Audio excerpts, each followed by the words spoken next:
Assalamualaikum warahmatullahi wabarakatuh. Perkenalkan, nama saya Anissa Romirlanti dan anggota kelompok saya yaitu ada Bella Pratiwi, Risto Optiani, dan Sibgah Marianti. Kami dari kelompok 3 akan menjelaskan tentang kelelahan mental. Oke, di sini saya Bella Pratiwi ingin menyampaikan tentang definisi kelelahan mental. Yang pertama itu ada definisi kelelahan mental dalam permainan sepak bola. Dalam sepak bola ini, kelelahan mental itu merupakan keadaan psikobiologis yang disebabkan oleh periodisasi berkelanjutan, membutuhkan aktivitas kognitif yang konstan dan dicirikan dalam aktivitas perasaan subjektif. Oke, yang kedua itu ada dalam jurnal pengaruh beban kerja serta kelelahan mental dan juga tingkah kantuk pada perawat di Rumah Sakit Umum Salatiga. Kelelahan mental di sini setiap individu itu berbeda, tapi semuanya bermuara dari kehilangan efisiensi kapasitas kerja serta sistem ketahanan tubuh. Yang ketiga itu dalam jurnal kesehatan mental dalam permainan sepak bola juga. Di sini itu yang dimaksud dengan tugas kognitif tadi yaitu dengan periode yang lama sehingga mengakibatkan penginduksian atau menginduksi kelelahan mental akibat dari overloadnya proses kognitif tersebut.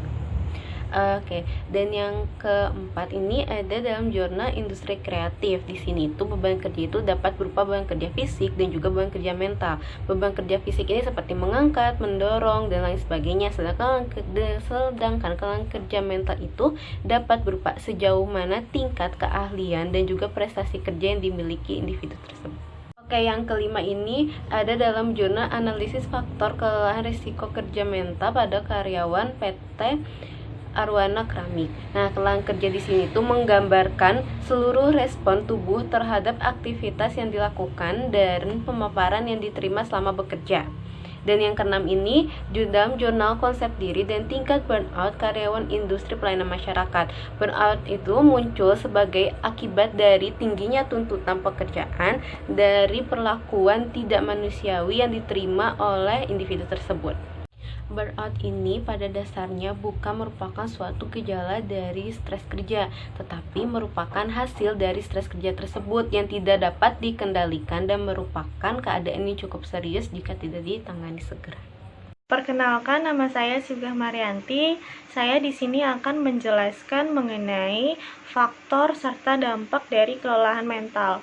Yang pertama, saya akan menjelaskan mengenai faktor kelelahan mental terlebih dahulu. Berdasarkan jurnal analisis faktor resiko kelelahan kerja pada karyawan bagian produksi PT Arwana Anugrah Keramik Tbk, terdapat beberapa faktor diantaranya yang pertama pembagian shift kerja, yang kedua kurangnya kualitas tidur yang efektif, yang ketiga beban kerja yang dilakukan, yang keempat pengaruh iklim kerja yang panas, yang kelima usia. Lalu faktor selanjutnya terdapat dalam jurnal konsep diri dan tingkat burnout pada karyawan yang bekerja di instansi pelayanan masyarakat. Terdapat dua faktor yang mempengaruhi burnout atau kelelahan mental menurut Jackson, Schuller, dan Schwab tahun 1986. Yang pertama, adanya kesenjangan antara harapan dan kenyataan yang dialami seseorang di tempat kerja. Yang kedua, kesenjangan lainnya terjadi bila organisasi tempat seseorang bekerja tidak sesuai dengan harapan atau tata nilai pribadinya. Lalu selanjutnya saya akan menjelaskan mengenai dampak dari kelelahan mental.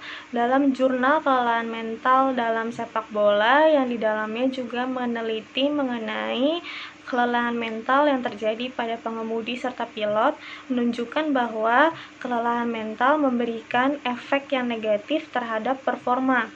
Lalu dalam contoh lain dari segi olahraga sepak bola, kelelahan mental juga memberikan efek yang negatif terhadap para atlet karena akan membuat performa motorik atlet itu menurun. Lalu dampak selanjutnya diambil dari jurnal lain yang berjudul Analisis Faktor Resiko Kelelahan Kerja pada Karyawan Produksi PT Arwana Anugrah Keramik Tbk.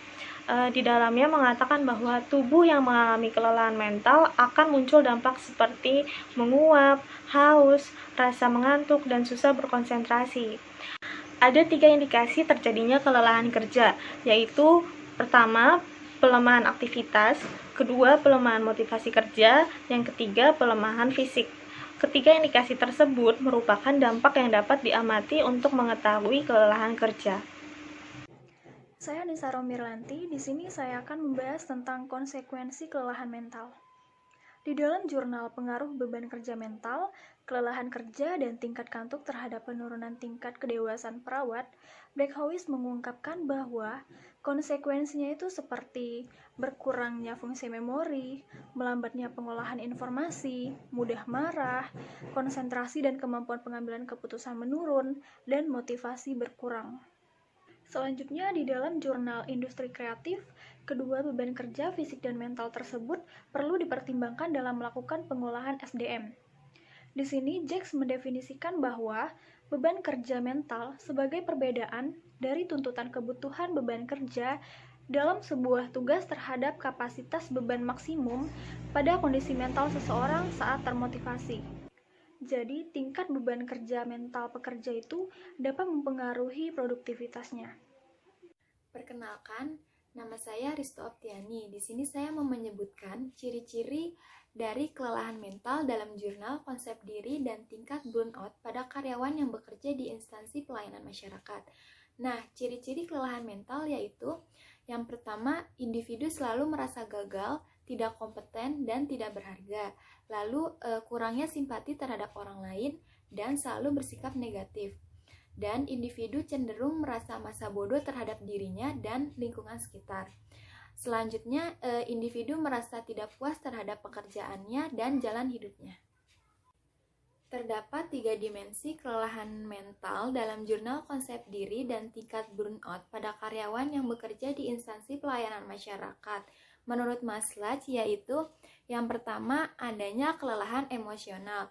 Kelelahan emosional ini ditandai dengan perasaan frustasi, putus asa, tertekan, sedih, mudah tersinggung, dan marah tanpa adanya alasan yang jelas.